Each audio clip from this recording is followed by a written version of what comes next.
It is a Friday afternoon in February 2026 in Raleigh, North Carolina, and James is cleaning out his desk, not because he was fired for performance, not because the company is struggling financially. Their last quarterly earnings beat analyst expectations. James is a customer support team lead at a software company. He has managed a team of 11 people for 4 years.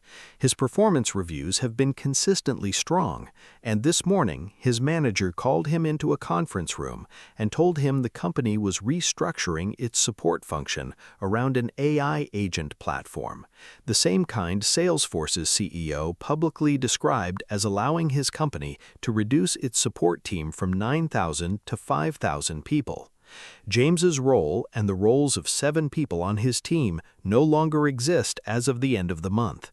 He gets 60 days of severance, a LinkedIn recommendation from his manager, and a company-wide email thanking the support team for their years of dedication. James drives home and sits in his car in the driveway for a while, the same way people in this situation always seem to sit in their cars for a while. He is 36. He has a mortgage, a 4-year-old, and a wife who was finishing her graduate degree. His salary was $74,000. They need that income. Here is what should stop every person watching this video cold. James is not a cautionary tale from a distant future. He is what is happening right now at industrial scale across American workplaces in 2026.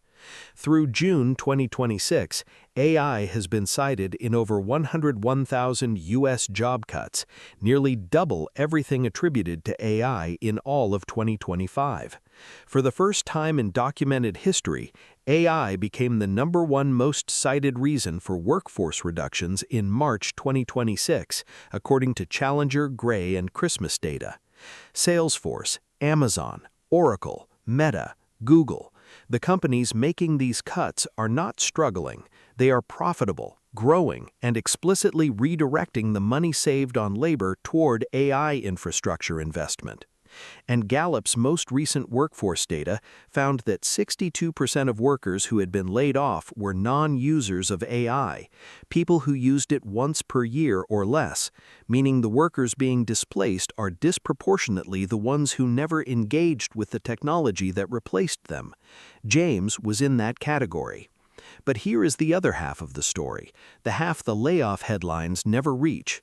Because 6 months after cleaning out that desk in Raleigh, James is generating just over $80,000 a year in income, not from finding a new corporate job, not from a lucky investment, from using the same AI tools that eliminated his role to build 3 income streams he now runs from his own home office on his own schedule, with no manager and no risk of an HR restructuring call. The same technology that displaced him became the tool he used to build something the technology cannot touch, a business built on his judgment, his relationships, and his knowledge of exactly how AI-powered workflows fail and where humans still need to step in. This video is about exactly how he did it, what it cost to start, and what the realistic path looks like for anyone in a similar position.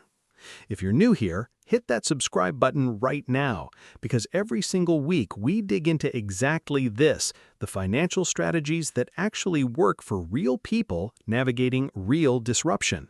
Let's get into it. James spent the first 2 weeks after his layoff doing what most displaced workers do, updating his LinkedIn, searching job boards, and applying for comparable roles. He received polite rejections or no response at all. The market for his exact role had contracted precisely because the AI platforms replacing those teams were being adopted across the industry simultaneously. He was competing for fewer openings alongside thousands of people in identical situations. In week 3, something shifted in how he was thinking about the problem. He had spent 4 years managing a team that handled complex customer escalations, cases that were too nuanced, too emotionally charged, or too legally sensitive for rule-based automation to resolve. He knew from the inside exactly where AI-powered customer service failed. He knew which kinds of interactions it handled competently, which ones it mishandled, and why. And he started to realize that this knowledge, the specific operational frontline understanding of AI system limitations, was worth something to companies that had just deployed these systems and were discovering the failure points the vendor presentations never mentioned.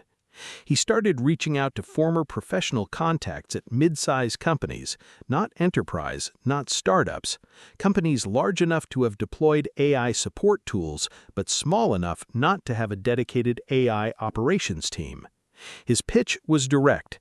I can audit your AI customer service implementation, map where it's losing customers, and build the escalation protocols that prevent those losses.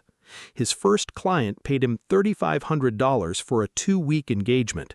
His second paid $4,200.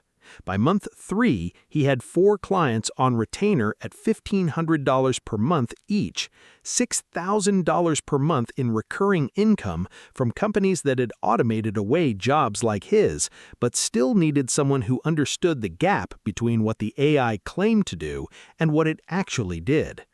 This income stream, AI implementation consulting and audit work, is one of the fastest-growing categories in the freelance economy right now.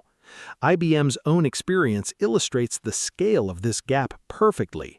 The company replaced its HR functions with AI that handled 94% of routine requests, but completely failed on the remaining 6%, which included ethical dilemmas and nuanced employee situations. IBM then announced plans to triple its U.S. entry-level hiring across all business units in 2026 just to rebuild the human pipeline they had cut. Companies that automated aggressively are discovering the failure modes. The people who understand those failure modes from the inside, people like James, are worth hiring on contract to fix them. James's consulting income by month 4 was covering his mortgage and most of his monthly expenses, but not the full $74,000 salary he had lost, and not with the kind of stability he needed with a 4-year-old at home. So, in parallel, he built 2 additional income streams that both use AI tools directly to generate output, but leverage his specific knowledge and judgment in ways that pure AI cannot replicate without human expertise behind it. Income Stream 2: AI-assisted content and training creation for corporate clients. James had spent 4 years training his team on customer service protocols, writing internal documentation, creating onboarding materials, and building escalation playbooks. He knew how to take complex operational processes and turn them into clear, practical written guides that people in real jobs could actually follow. He started offering this as a service, using AI writing tools to dramatically accelerate the production of training materials, standard operating procedures, and internal documentation, while providing the operational expertise and quality review that ensures the output is actually accurate and usable. The distinction matters because corporate clients who try to use AI to generate training materials directly get output that sounds polished but contains procedural gaps, compliance errors, and context failures that only someone with real domain knowledge would catch. James's 4 years of operational experience let him identify those failures and deliver documentation that was both AI-accelerated and expert-reviewed. He charges $2,500 to $4,500 per project depending on scope. In month 5, he completed 3 projects simultaneously, $9,500 in a single month from this stream alone. By month 6, he had systematized the process enough that a single project taking 2 weeks before now takes 4 to 5 days, because AI handles the first draft and he handles the expert layer on top. His effective hourly rate tripled compared to his employed salary for the same knowledge he always had. Income Stream 3: a niche newsletter and YouTube channel focused specifically on AI implementation failures and workarounds for customer-facing teams. This stream took the longest to monetize, but carries the highest long-term ceiling. James started documenting his consulting experiences, anonymized with client permission, in a weekly newsletter and a YouTube channel aimed at operations managers and customer success leaders navigating AI tool deployments. The audience found him because the content was hyper-specific and deeply practical.